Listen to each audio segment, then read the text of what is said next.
Est-ce que l'éducation peut naître du chaos? Aujourd'hui, on va explorer une histoire très personnelle, une histoire d'ambition face à l'adversité, en pleine guerre d'Algérie. C'est le récit d'un chemin complètement inattendu, un chemin qui a été tracé par les grandes forces de l'histoire. Cette analogie, elle est de Mao Zedong, et elle est devenue le fondement même d'une stratégie militaire française qui allait changer pour toujours le destin d'un jeune berger. Une seule phrase qui a littéralement déplacé des montagnes et des gens. Alors, pour bien comprendre ce qui va suivre, il faut qu'on pose le décor. On va voir comment une stratégie militaire, pensée dans les plus hautes sphères, a pu avoir un impact aussi direct, aussi brutal, sur la vie de toute une famille. La logique était, elle était brutale mais directe. Pour étouffer le poisson, c'est-à-dire les rebelles, l'armée française a décidé de vider l'eau. En clair, ça voulait dire déplacer de force des communautés entières qui vivaient dans les montagnes. En fait, on voit bien qu'il y avait deux stratégies qui s'opposaient. D'un côté, la force brute pour isoler les combattants, et de l'autre, une tentative de gagner les cœurs et les esprits, avec des écoles, des routes.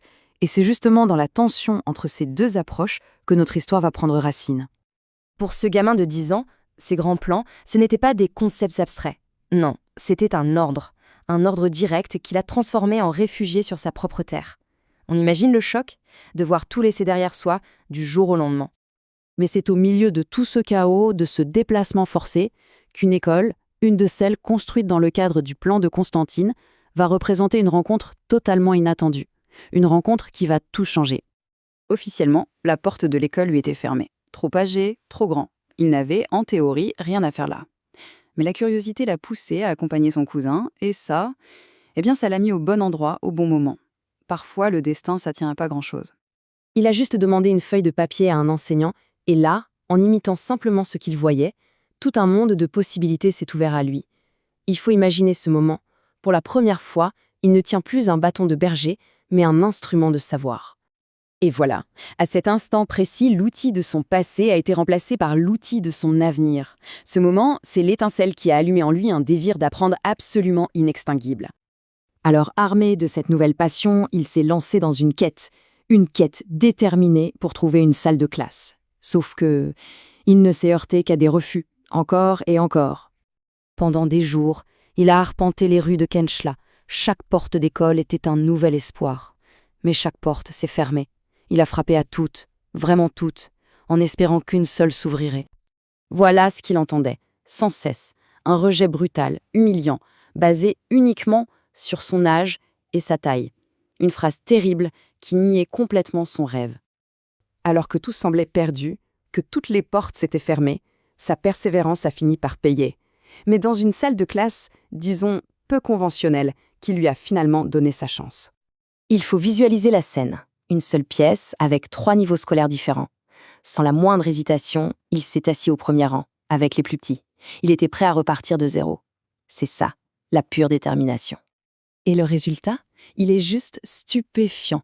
En seulement 3 mois, poussé par une faim de savoir incroyable, il a appris à lire et à écrire. Tout seul, 3 mois, pour rattraper un monde de retard.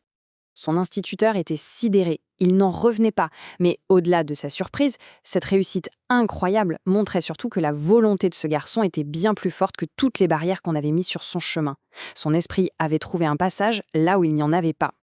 Bon, maintenant qu'il a acquis les bases, un tout nouveau chemin s'ouvre à lui, une école de cadets.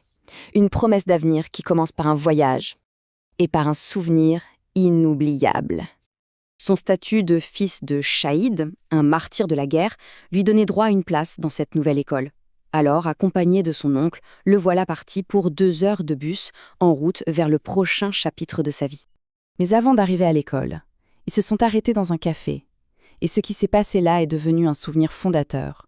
Son tout premier café au lait, son tout premier croissant, c'était littéralement le goût d'un autre monde, un monde au-delà des privations.